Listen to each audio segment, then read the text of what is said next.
반갑습니다. 대기업 시청자 여러분들 그리고 현대약품 주주님들. 이 현대약품 같은 경우 우리가 이 해리스의 지지율을 지속적으로 살펴보셔야 된다라고 강조를 드렸습니다.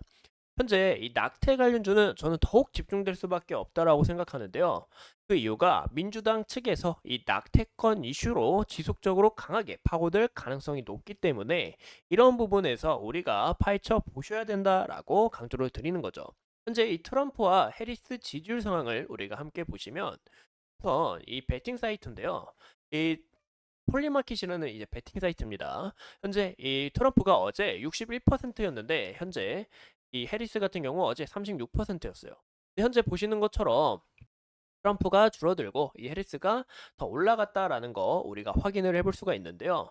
무엇보다 이 해리스라는 인물 자체가 굉장히 좋다라고 이야기를 드렸죠.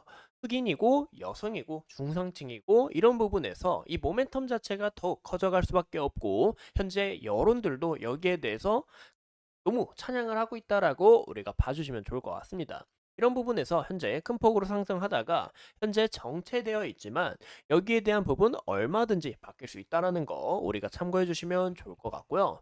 현재 이런 흐름에 있어서 이 해리스가 미대선 경합주 역전한 부분을 우리가 확인해 볼 수 있고 또 현재 이 여론에서도 이 해리스는 겁없는 검사고 이 트럼프는 국경 정책 이 실패자다. 트럼프 막말론자고 그냥 끝나라. 이 사회에서 퇴출되라. 막 이런 이야기까지 나오고 있습니다. 그만큼 현재 이 민주당 측에서도 이런 여론조사 이 여론 부분에 있어서도 좀 긍정적으로 나아가고 있기 때문에 현재 우리가 이 해리스 관련 테마를 지속적으로 지켜보셔야 된다라고 이야기를 드리는 거죠. 그래서 이런 흐름들이 저는 계속해서 좀 더 나아가지 않을까라고 생각을 하고 있는데요.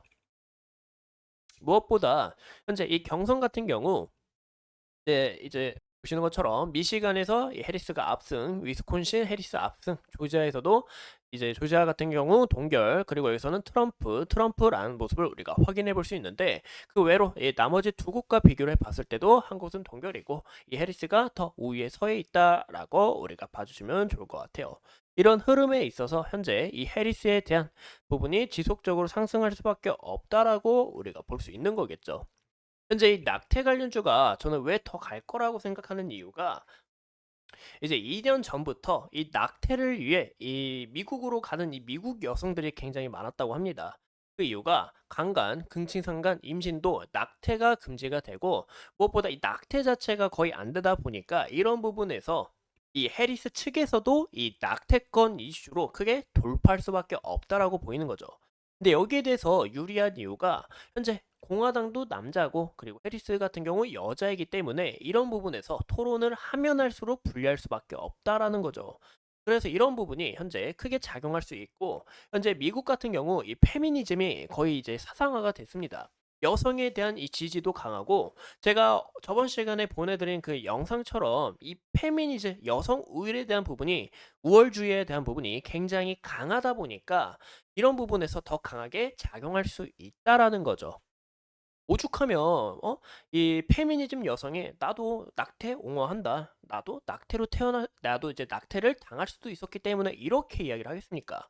그래서 여기에 대한 이 낙태권 이슈가 지속적으로 부각될 가능성이 높아 보인다라고 볼 수가 있고 현재 이 미국 같은 경우 제가 직접 가서 토론을 해본 건 아니지 이제 투표를 해본 건 아니지만 이 그런 인종이나 이런 집안이나 이런 부분도 굉장히 많이 본다고 합니다.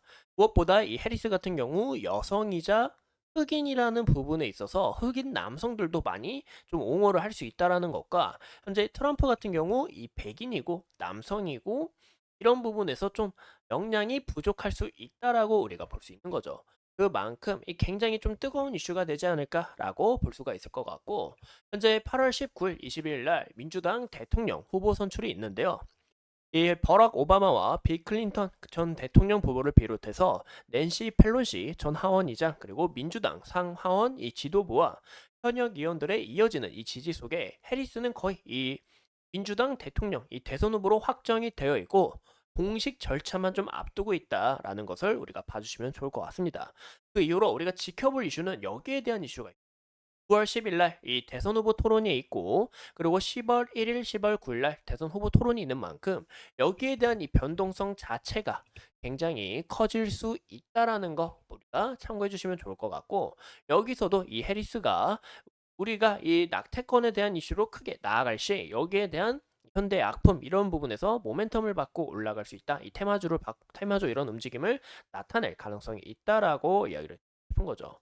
무엇보다 11월 5일까지 이 미국 대통령 선거인 만큼 재료 자체가 지속적으로 살아날 수가 있고 11월 5일 근처에 다가오면 다가올수록 이 재료가 소멸될 우려가 있기 때문에 이런 부분에서는 우리가 주의를 하시는 것도 꼭 참고하시면 좋을 것 같습니다. 현재 현대약품의 차트를 우리가 함께 보신다면 현재 단위가가 풀리고 보시는 것처럼 현재 굉장히 급격한 하락하는 부분 우리가 확인해 볼 수 있는데요. 현재 이 매수세를 봤을 때 이 세력들의 그런 움직임이 아닌 좀 이런 개인들의 움직임이 또 나타나지 않을까 아니면 밑에서 또 추가적으로 강하게 매수세가 불러온 게 아닌가라고 유추해 볼 수가 있겠죠. 어디까지나 이제 차트를 보는 눈은 사람마다 다르기 때문에 그저 참고해 주시면 좋을 것 같고요. 그리고 무엇보다 보시는 것처럼 현재 이 주봉상 움직임을 봤을 때 여기에 대한 이 고점 어느 정도 매물 소화하면서 강하게 윗골이 달아준 만큼 또 무엇보다 241선에서 크게 빠지지 않고 어느 정도 지지를 해주고 있는 만큼 추가적으로 여기에 대한 물량 잘 소화해서 우리가 이 고점 트라이를 할 수 있는 그런 여부를 우리가 또 측정해 볼 수 있지 않을까라고 생각합니다. 이런 여부에 있어서 우리가 이 현대약품 지속적으로 관찰하셔야 된다라고 보이고 있고 이 매물 소화 보시면 월봉으로 봤을 때도 강하게 소화가 됐다라는 거 우리가 볼 수 있고 추가적인 이 거래량 크게 터져주면서 여기에 대한 수급 자체가 완만하게 불어올 경우엔 추가적으로 이 기대감이 큰 폭으로 상승할 수 있다라고 우리가 보는 거겠죠. 현재 이 부분에서 5일선 소폭 이탈이 났지만 현재 큰 이탈 없이 굉장히 강하게 들어올렸고 여기서 5일선 지지 여부 우리가 지속적으로 관찰하면서 물량 소화 잘 한 만큼 추가적인 이 힘이 강하게 나올 수 있는지 그런 여부를 측정하시는 게 가장 중요하지 않을까 싶습니다. 이런 흐름에 있어서 현대약품 여기에 대한 우리가 이 매물 라인, 지지 라인 지켜볼 수 있는데 그 지지 라인이 깨지지 않고 지속적으로 지켜주면서 주가가 잘 소화할 수 있는지 그런 여부를 체크해 주시는 게 가장 중요하지 않을까라고 생각이 들어요. 무엇보다 이 11월 5일까지 재료가 굉장히 많이 남아 있고 거래량도 강하게 터져준 만큼 여기에 대한 재료가 만약에 이제 부분이 끝나게 되면 5년이라는 긴 시간 동안 이 물릴 수 있기 때문에 이런 부분에서 추가적으로 좋은 움직임을 나타낼 가능성이 있다라는 거 우리가 확인해 주시면 좋을 것 같습니다. 이상 이 현대약품에 대해서 함께 알아봤고 앞으로 추가적인 이슈 여러분들과 함께 하면서 끊임없이 추적해 보도록 하겠습니다. 오늘도 시청해 주셔서 감사합니다.